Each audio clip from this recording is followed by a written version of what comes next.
Hello, people. Andrew here, talking about comics from a reader, collector, speculator, investor point of view, in that order of importance to myself.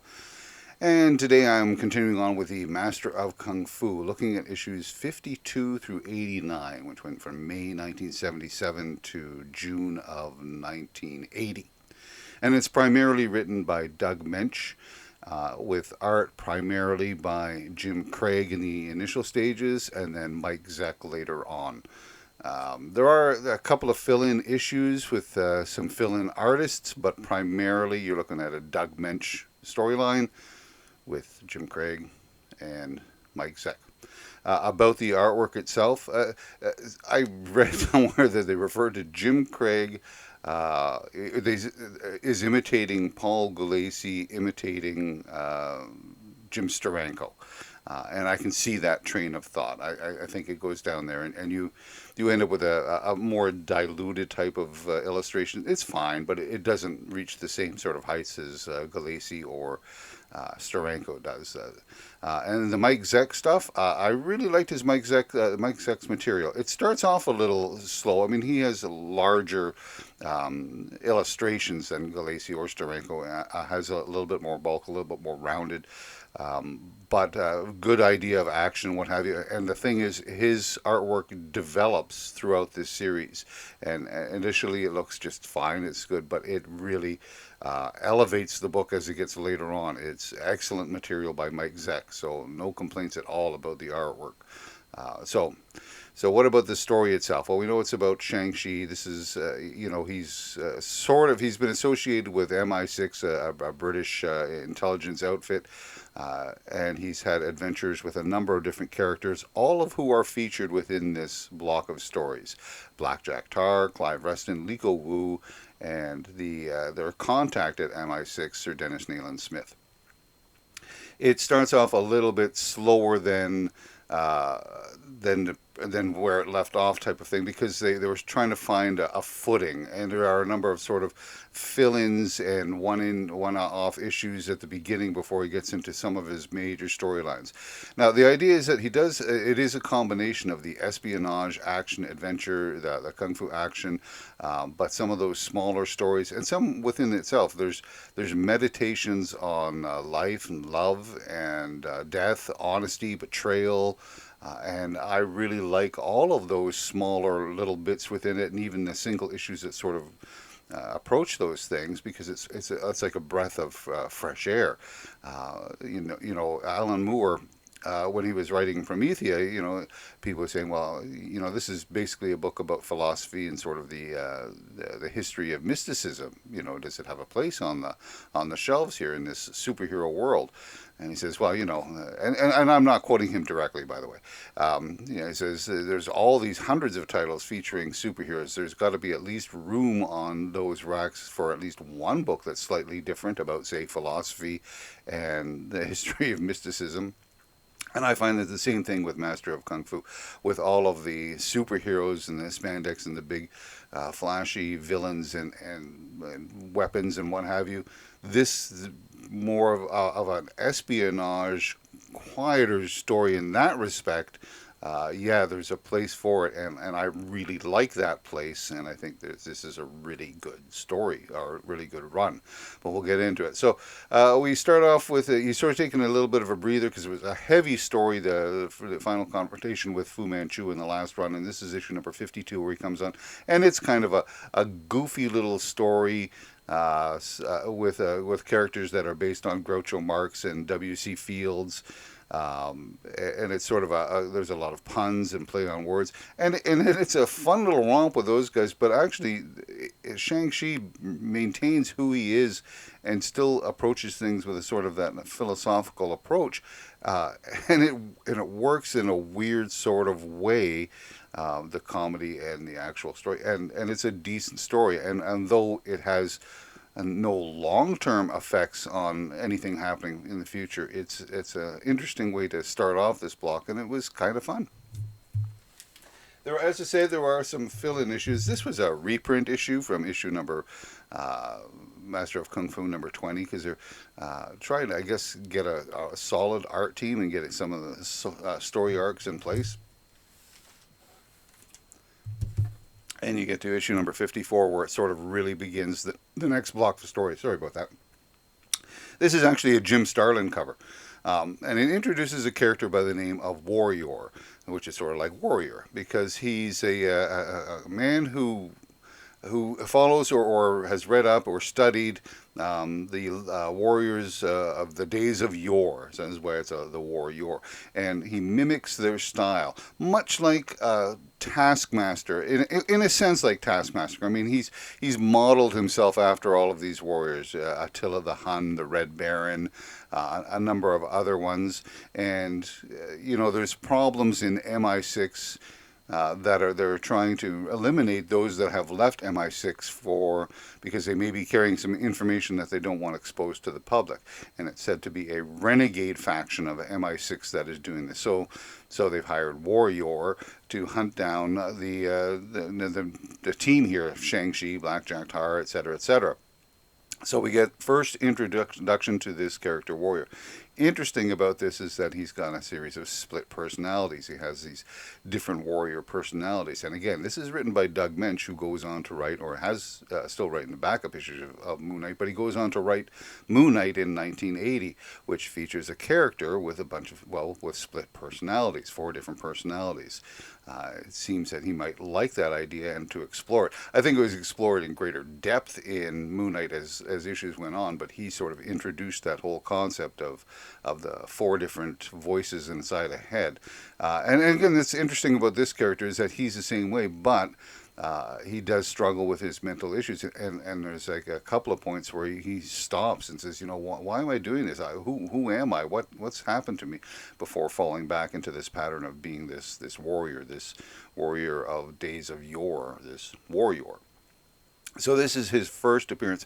I don't think you're going to see much more of him, but the first appearance of this character, Warrior, and he's taking on the group. And again, you get to see a bunch of different sort of battle tactics by it. And Shang-Chi, noticing, it was one of the first to realize that he's fighting the same opponent, because even though different fighting styles take place, there's still a certain technique that Warrior uses that Shang-Chi can pick up on. And this was this is the first issue of that Mike Zeck did. Now, Mike Zeck is not the regular artist at this time; it's still Jim Craig, but this is the first issue interior that Mike Zeck does. Again, carrying on with the Warrior storylines, as I said, he becomes the Red Baron. I really like a number of these covers, Master of Kung Fu. Some are just sort of almost like a generic fighting scene with Shang-Chi against a number of people, but there's a number of different styles and different images on the covers. This one I find very striking, and he's taking on the Red Baron. So I like a number of the covers. And this I actually happen to get. I'm not sure, is that Spanish that I'm looking at here? But this is a Spanish version. I have a couple of these international books, and this just happens to be one of them. So that story wraps up, and as I say, MI6 is, renegades and what have you. Then there's this little 2-issue thing, and I wouldn't normally mention this sort of book, because I didn't think it was a great story, but it's the fact that, this is part 1, which is issue number 59, and then part 2, and that's all, it's just a 2-part thing. But it features Doctor Doom. So in 59, he's in the shadows and makes his cameo at the end. But in issue number 60, you get a full cover with Doctor Doom. So it's kind of an interesting thing to have Doctor Doom in Master of Kung Fu.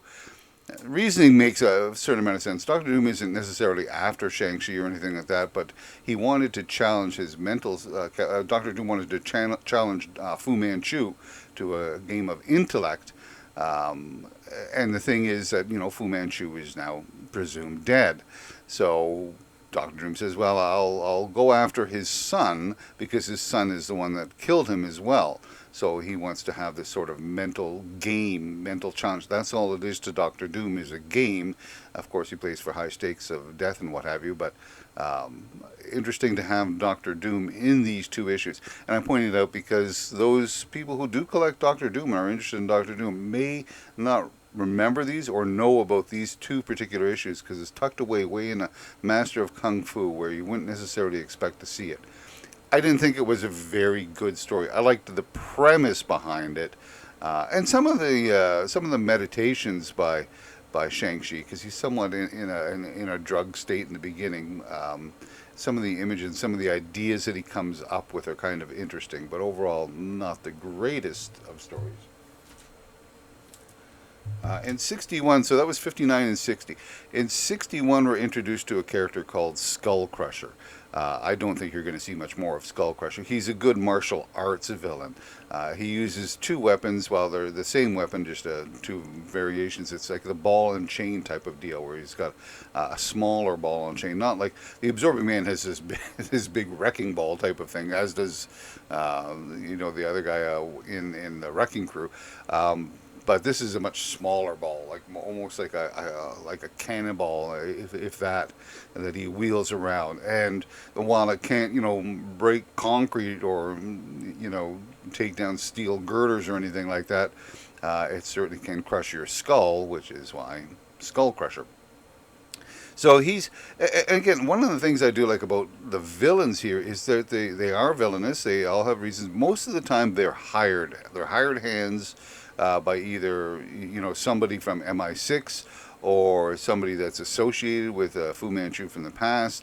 And so their motivation is merely that they're doing this for hire type of deal, or for their master. But the plans rarely involve wanting to take over the world. They're much more smaller in that respect. And I appreciate that from this kind of character. Because he's got to be dealing with things on an urban type of level or a street type of level. A good villain for Shang-Chi, but Skullcrusher himself is not that not that capable in the long run. Still, it's kind of interesting. I also found the same thing. Like when you think about that weapon that he's whirling around his head, and where he can smash this and smash that, it's a very deadly personal weapon. I found that the same thing happened when I was much younger, and I read Gladiator and Daredevil for the first time. Again, this is a mix-it-up brawler with no special powers, but it's that one little extra weapon that he's got on that makes him so terrifying. And in Gladiator's case, having those saw blades attached to his wrists that could just slice through your flesh was pretty interesting, or dangerous, or terrifying in some respects. And this guy wheeling around a cannonball that can crush your skull is also pretty dangerous stuff. And it begins one of the better story arcs in this run. And there's only a few story arcs in this run because they tend to run for a bit. So this is called Red Seas, and it's a 6-issue story. I really liked this one. It involves all of the cast, and they're pursuing the cat, Shen Kui. He was introduced in the last block as well, and he's got some sort of contraband. We're not sure exactly why he wants it or what he's after, but we're in pursuit of this guy. But they're all coming at it from different angles. You've got Shang-Chi going up for one particular reason. Blackjack Tar's working with MI6 to do their. Clive Reston has a reason for going, and Liko Wu as well. They all have different reasons for approaching this and trying to solve this particular mystery. And all the threads are drawn together until the final confrontation. And I like the way these separate threads were brought in and drawn together, and we can follow these different characters and their different motives and the different characters that they encounter as we get towards the final. It was a well written, well constructed story, and it had that whole espionage feel to it, very much a James Bond type of story with the espionage, action, adventure, and again throughout it as well is you've got Shang-Chi's meditations on situations, and he takes a look and sees things from a different light, and that itself is also interesting. So this is called the Red Seas run, and as I say, it runs for six issues in it, although it is interrupted in issue number, I think it's 56. I'll get to the issue 65. I think it's issue 65, which is a one shot, but we'll get to that. So this is the beginning of Red Seas, and this one I'm just showing because it is a Gil Kane cover. He does a few of the Master of Kung Fu, but not a lot. So this is a Gil Kane cover. Nice. We get a Paul Gulacy cover. This is, again, the fill-in story by Scott Edelman, but it is illustrated on the inside by Mike Zeck. I really like the Paul Gulacy cover here. It's nice to see him do some of the artwork again, and you'll see this in comparison to a much later one from the 80 issues, like 87 or something, that Mike Zeck does. That sees the difference in the body itself of the character. Nice thing about Scott Edelman stuff, even though he seems to have caught on to what Doug Moench was trying to do, and this is again one of those stories that's sort of a reflection of Shang-Chi's past, but it keeps in with the whole theme of Shang-Chi and what he's doing, and these ideas and meditations. So even though it is a fill-in issue, right in the middle of this Red Seas things, it is a good issue, and it does have the Paul Gulacy cover and Mike Zeck artwork. Another Gulacy cover here, issue number 67, and I really like this particular cover. And in fact, I'm not the only one. It was the winner of the Eagle Award in 1977 for favorite cover. Paul Gulacy won an award earlier with Doug Moench for the storyline from the storyline, the Demon Seed storyline from 44 to 51, or actually they said it was from 48 to 51. So the final part of that became the favorite story and won an Eagle Award. But this one alone for Paul Gulacy won favorite cover in 1977. Even though I don't know why they would say it 1977, I would say more like 1978. Anyways, it's a very very good cover. I really like this particular cover. And then the final, and again, this is, I liked the cover on this. It's very, basic colors. You got your green and yellow, which you don't see a ton of in the comic books, but I do like, I did like this cover and the final of the story. And it was a good final. They all had different motivations for doing what they were doing, and characters discovered things about themselves and about what they were trying to do, and I did think that it was an interesting collection, not just from the hero's point of view, but the villains, because they had, as I say, different motivations for doing what they did, and so all of this came together in this story called Red Seas, which, as I say, very good espionage. The next storyline involved Mordillo's Island and Shockwave, and I didn't really care for that, but this is the beginning of it. It's not officially the beginning of it, but it's sort of a day in the life of Shang-Chi and Liko Wu. They listen to music, particularly Fleetwood Mac. They get something to eat. They watch some movies. They discuss about some of this sort of stuff. There's some of the philosophy in it before it comes to a head at the end.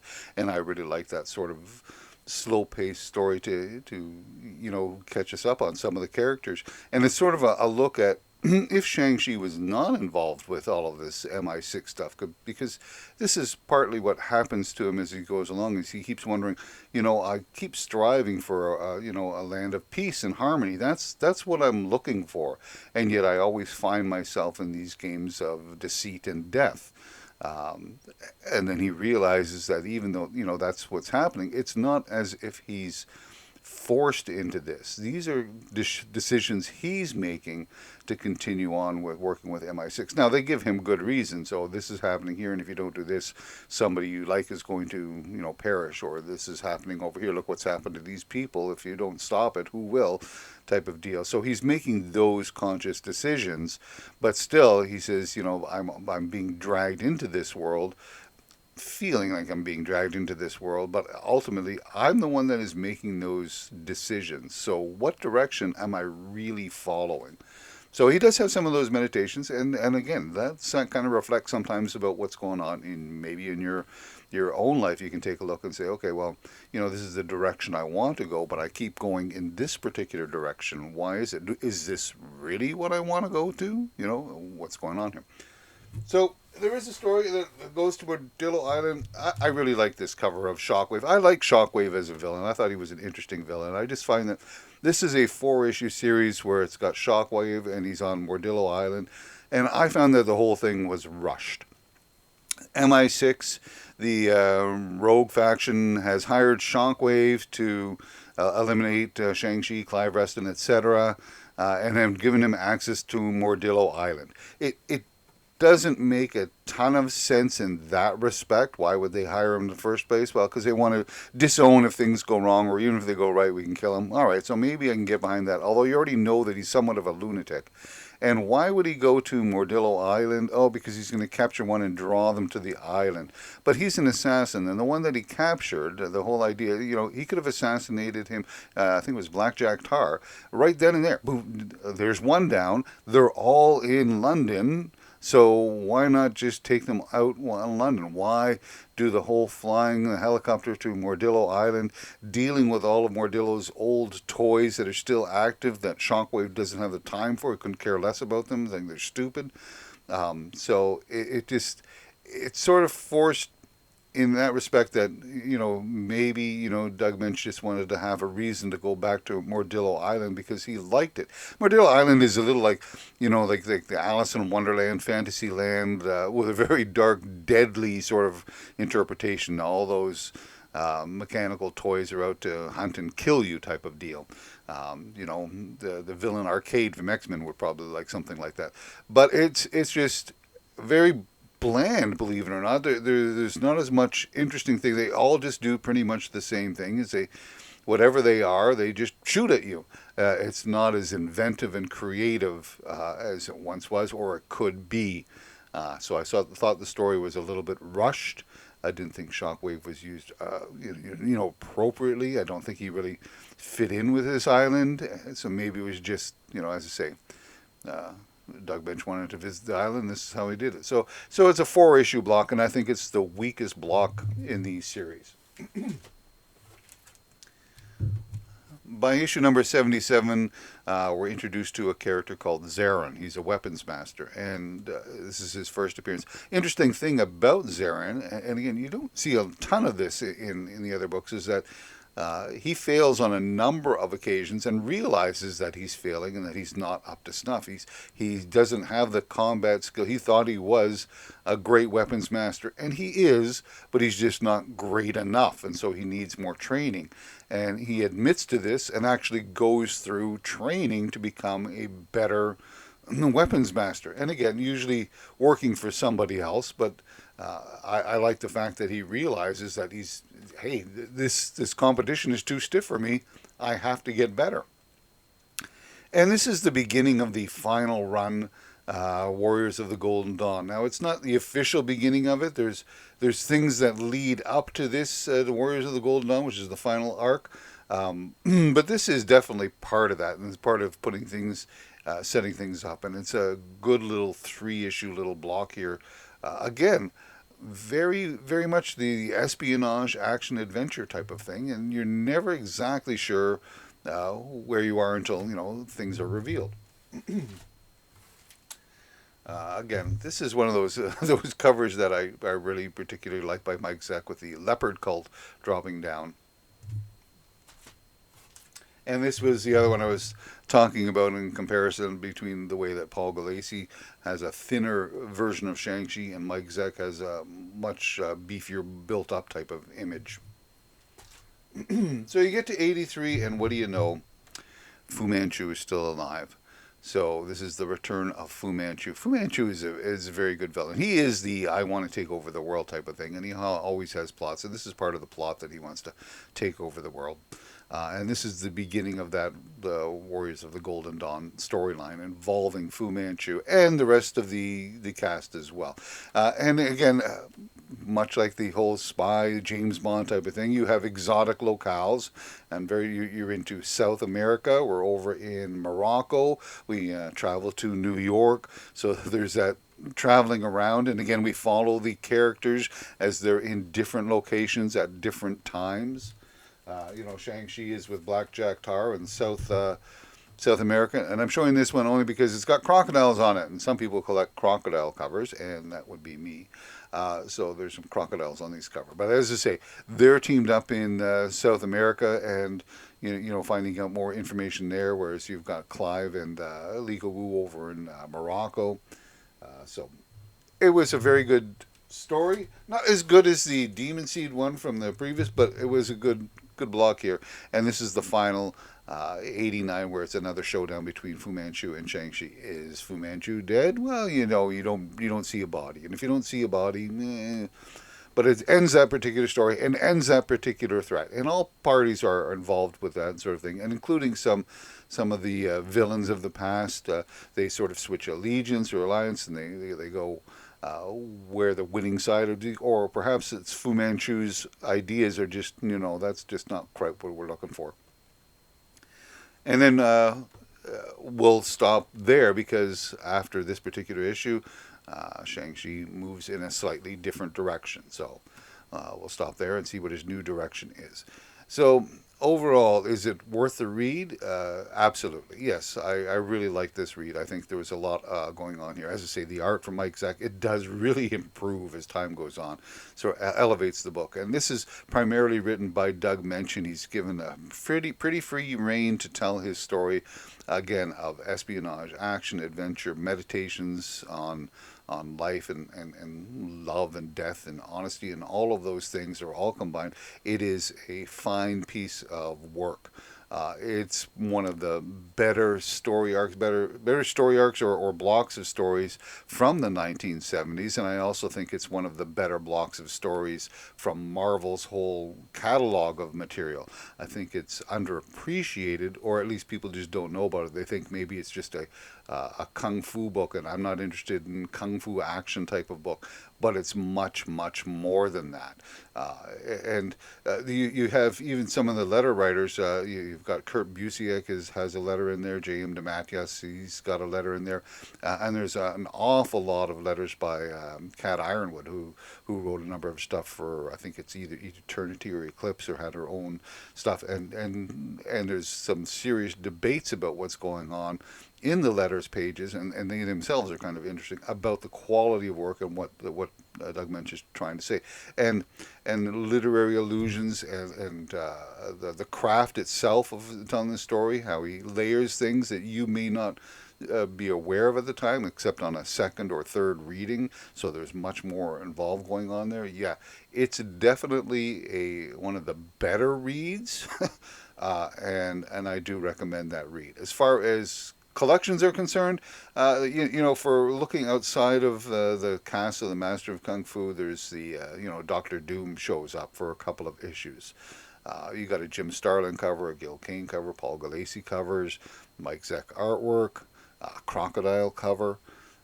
So there are some other reasons to collect it. As far as speculation, there are three basically new characters that are introduced here. There's Warrior, there's Skull Crusher, and there's Zarin. I don't think that any of them have a real, big bump. If I was going to pick any of the three, I would go with Zarin, because he's made appearances in other books, and he is a weapons master, and he's getting better, and perhaps he could even challenge Bullseye at some point in time. Who knows? But that would be where my one spec would be on that one. I don't think Skull Crusher or Warrior is going to show up anywhere else. So as far as investment is concerned, no, I'm not going to invest in any of those titles. As I said, if I'm not interested in Master of Kung Fu and I'm just looking for, some sort of financial thing, I would look at the Zarin one. And cover wise, maybe other people will appreciate the cover number 67 that Paul Galassi did, the winner of the Eagle Awards. So if you could find that one in nice shape, it does look sharp. So that's what I've got to say about this block of Master of Kung Fu, 52 to 89. And next time out, I'll finish it off from 90 to 125, I think it is. I think it's a great read. You can probably find some of this stuff in the dollar bin, but I can also see it moving up to the $2, $3, $5 bins as well. A very good series, just underappreciated, just because I don't know that enough people know about it, or they think maybe it's just about kung fu movie type of stuff, but it's not. There's a lot more going on here, so it is worth your read. That's it. All right. So take care of yourself, and be good to yourself, be good to others, and we'll talk again soon.